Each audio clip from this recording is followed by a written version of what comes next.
விஜய் அறிமுகம் செய்த தமிழக வெற்றிக் கழக கட்சி கொடியில் உள்ள போர் யானை வாகைப்பூ தொடர்பான வரலாற்று பின்னணி குறித்த தகவல்களை எமது செய்தியாளர் சரவணன் வழங்கிட தொடர்ந்து கேட்கலாம். சரவணன், தொடர்ந்து இது தொடர்பான விரிவான விவரங்களை பதிவு பண்ணலாம்.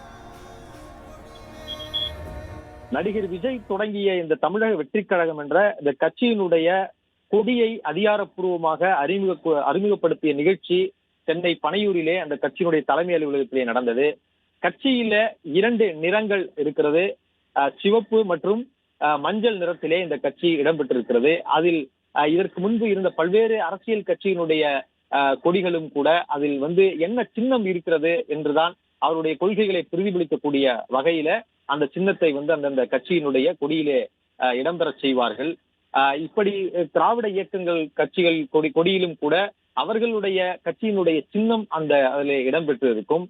அதிமுகவினுடைய கொடியிலே அண்ணாவினுடைய சின்னம் இடம்பெற்றிருக்கிறது. திமுகவின் கொடியிலே உதயசூரியன் இடம்பெற்றிருப்பது போன்று இப்படி பல்வேறு கட்சியிலே அவர்களுடைய சின்னங்கள் அல்லது அவர்களுடைய கொள்கைகளை பிரதிபலிக்கக்கூடிய வகையிலான சின்னங்கள் இருக்கும். ஆனால் தமிழக வெற்றிக் கழகம் என்ற பெயரில கட்சியை தொடங்கிய நடிகர் விஜய் தற்பொழுது அறிமுகப்படுத்தி இருக்கக்கூடிய இந்த கொடியில 2 யானைகள், அதாவது போருக்கு சென்று அந்த போருக்கு பயன்படுத்தக்கூடிய 2 யானைகள் பிளிருவது போன்ற காட்சிகளும் அதில் மையத்தில் வாகைப்பூவை இடம்பெற செய்திருக்கிறார். இந்த கொடியை தற்போது அறிமுகப்படுத்தி இருக்கிறார்கள். இதனுடைய வரலாற்று பின்னணி என்ன, இதில் சுவாரஸ்யமான பின்னணி இருக்கிறது, பிறகு அது குறித்து பேசலாம் என்று நடிகர் விஜய் தெரிவித்திருந்தாலும் இது முந்தைய சங்க இலக்கியங்கள்ல குறிப்பிட்டிருக்கக்கூடிய விஷயங்களை இதை சுட்டிக்காட்டுகிறது. அதை மையமாக வைத்துதான் இந்த கொடியை உருவாக்கி இருக்கிறார்கள்.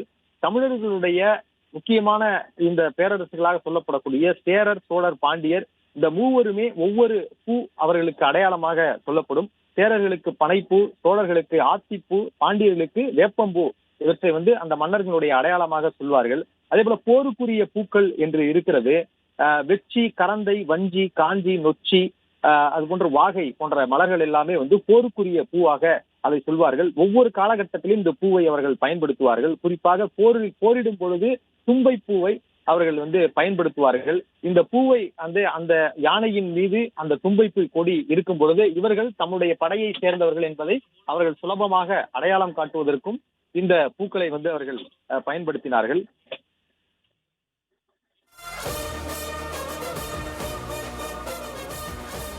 அதே போன்று ஒவ்வொரு நேரத்திலும் போருக்கு முன்பாக ஒரு பூவை பயன்படுத்துவது, போரின் பொழுது ஒரு பூவை பயன்படுத்துவது என்று அந்த வழக்கம் எல்லாம் பண்டைய தமிழ் மரபிலே இருந்திருக்கிறது. அப்படிதான் வாகைப்பூவும். வாகைப்பூ வெற்றி பெற்ற மன்னன் சூடிக்கொள்ளக்கூடிய பூ. அதாவது யானையில் சென்று போரிட்ட பின்னர் அந்த மன்னன் வாகைப்பூவை சூடிக்கொள்வது பண்டைய தமிழ் மரபு. அதை சங்க இலக்கியங்கள் பிரதிபலித்து இருக்கிறது. சங்க இலக்கியங்களிலே அவற்றையெல்லாம் இடம்பெற்றிருக்கிறது. குறுந்தொகையில் அதை பற்றி கூறப்பட்டிருக்கிறது. புறப்பொருள் வெண்பாமாலையில் அதை பற்றி எல்லாம் கூறப்பட்டிருக்கிறது. இந்த மலரும் கூட, அதாவது வாகை மரமும் கூட தமிழ் நிலத்திலும், அதை குறிப்பாக தெற்காசியாவில் அதை பூர்வீகமான ஒரு மரம் தான் வாகை மரம். இந்த மரம் தமிழர்களுடைய மரபுகள்ல தொடர்ந்து மருத்துவ குணமாகவும் அது மருத்துவத்திற்கும் பயன்படுத்தப்பட்டிருக்கிறது என்ற குறிப்புகளும் இருக்கிறது. இப்படி வாகை பூவை பண்டைய மன்னர்கள் வெற்றிக்காக பயன்படுத்திய நிலையில தமிழக வெற்றி கழகம் என்று பெயரை சூட்டி இருக்கக்கூடிய அவருடைய கட்சிக்கு இந்த வாகை பூவை சின்னமாக பயன்படுத்தி இருக்கிறார்கள். அதற்கு இந்த 2 யானைகளும் 2 வாகை பூவை இந்த யானையில் சென்று போரிட்ட மன்னன் வாகைப்பூவை சூடிக்கொள்வது போல 2 யானைகளும் பிளிருவது போன்ற அந்த காட்சியும் அதில் இடம்பெற்றிருக்கிறது. எனவே இதற்கு முன்பு தமிழர்களுடைய மரபுல மன்னர்கள் எவ்வாறு ஆட்சி செய்தார்கள், அரசுடன் எவ்வாறு ஆட்சி செய்தார்கள் என்பதை பிரதிபலிக்கக்கூடிய வகையில அந்த கட்சியினுடைய கொடி இடம்பெற்றிருப்பதை பார்க்கிறோம்.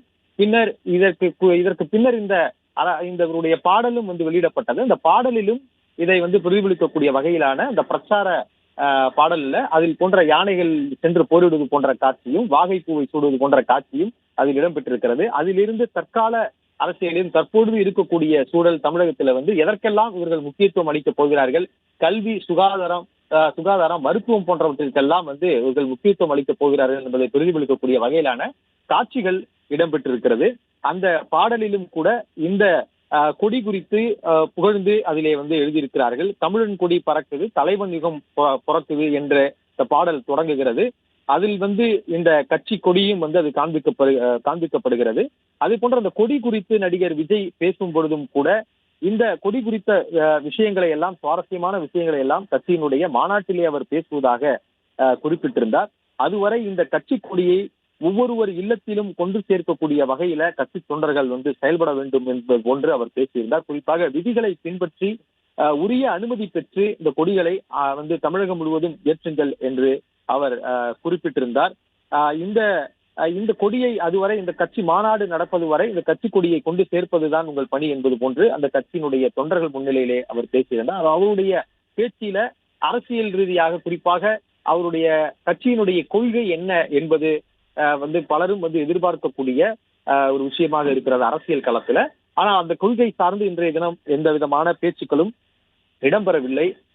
ஆனால் இது கட்சியினுடைய மாநாடு விரைவில் நடைபெற இருப்பதனால அந்த மாநாட்டிலே தான் விரிவாக இது குறித்தெல்லாம் பேசுவார். கொள்கை எல்லாம் அப்பொழுது அறிவிக்கப்படும் என்று அவர்கள் கட்சியினுடைய தரப்பிலும் தெரிவிக்கப்பட்டிருக்கிறது. எனவே இன்றைய தினம் அவருடைய பேச்சில கொடி குறித்து பேசியிருந்தார். வந்திருந்தவர்களுக்கு நன்றி தெரிவித்திருந்தார். கட்சி கொடியை கொண்டு சென்று சேர்ப்பது குறித்து தெரிவித்திருந்தார்.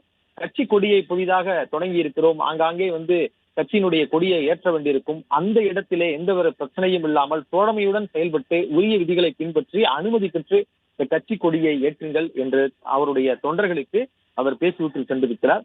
இறுதியாக அனைவரையும் பார்த்து நன்றி தெரிவித்துவிட்டு முதன்முறையாக அவருடைய அரசியல் நிகழ்விற்கு வந்திருந்த அவருடைய தந்தை சந்திரசேகர், தாய் சோபா சந்திரசேகர் இருவருக்கும் நன்றி தெரிவித்துவிட்டு நடிகர் விஜய் புறப்பட்டிருக்கிறார்.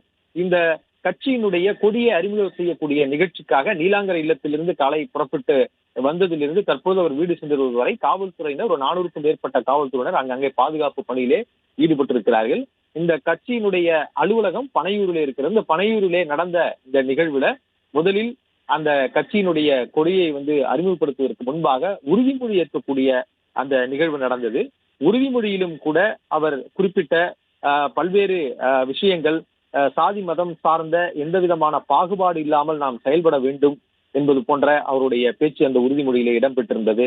குறிப்பாக நாட்டினுடைய விடுதலைக்காகவும் மக்களின் உரிமைக்காகவும் தமிழக மண்ணில் இருந்து சென்று தீரத்துடன் போராடி உயிர் நீத்த வீரர்களின் தியாகத்தை எப்பொழுதும் போற்ற வேண்டும் என்று அந்த உறுதிமொழியிலே இடம்பெற்றிருந்தது. அதே போல தமிழ் மொழியை காப்பதற்காக உயிர் தியாகம் செய்த மொழிப்போர் தியாகிகளுடைய இலக்கை நிறைவேற்றும் வகையில் தொடர்ந்து பாடுபடுவேன் என்றும் அதில் குறிப்பிட்டிருக்கிறார். அதே போன்று இந்திய அரசியலமைப்பு சட்டத்தின் மீதும் இறையாண்மை மீதும் நம்பிக்கை வைத்து அனைவருடன் ஒற்றுமை, சகோதரத்துவம், மத நல்லிணக்கம், சமத்துவம் ஆகியவற்றை பேணி காக்கின்ற பொறுப்புள்ள தனிமனிதராக செயல்பட வேண்டும் என்று அந்த உறுதிமொழியிலே தனது தொண்டர்களை அந்த உறுதிமொழியை ஏற்க வைத்து அவர் அந்த உரையை நிகழ்த்தினார். அதே போன்று மக்களாட்சி, மதச்சார்பின்மை, சமூக நீதி பாதையில் பயணித்து மக்கள் நல சேவகராக தொடர்ந்து கடமையாற்ற வேண்டும் என்று அந்த உறுதிமொழியிலே அவர் குறிப்பிட்டிருந்தார். தனது பேச்சிலும் கூட அதை குறிப்பிட்டார். இதுவரை நாம் நமக்காக உழைத்தோம், இனி தமிழக மக்களுக்காகவும் அவர்கள் உரிமை சார்ந்த விஷயங்களுக்காகவும் உழைக்க வேண்டும் என்று அவருடைய பேச்சிலும் அது இடம்பெற்றிருந்தது. தொடர்ந்து இந்த நிகழ்ச்சியை முடித்துவிட்டு நடிகர் விஜய் சென்றிருக்கக்கூடிய நிலையில அவருடைய கட்சி கொடி அதில் இடம்பெற்றிருக்கக்கூடிய விஷயங்கள் பல்வேறு விவாதத்தை ஏற்படுத்தியிருக்கிறது.